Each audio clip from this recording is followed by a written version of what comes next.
What did you think of the president's proposals today? I want to go through one by one. Quickly, give me your answer. Okay. As far as background checks, right? And what's wrong with making sure, for example, a terrorist or a suspected terrorist who can't board a flight because he's on a no-fly list can't go to a gun show and just buy a gun? Well, most guns, as you know, at gun shows require a background check. Something like 90% of them do, because there's a huge loophole out there. As you know. I don't know how huge it is, because there's been empirical studies, but there is what if person-to-person sales, you don't need any background. That's correct. That's correct. So why let somebody buy a gun who potentially is a terrorist? Well, there are two problems. First of all, there's no evidence that terrorists are buying guns, but that's not the point.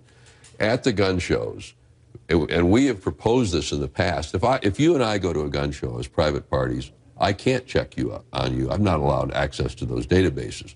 Some years ago, when this was raised, we asked the ATF, we said, you know, you could have a table or a booth at a gun show, and you could require everybody on the premises to do it. That's doable. Whether it has a lot of effect or not is a different question.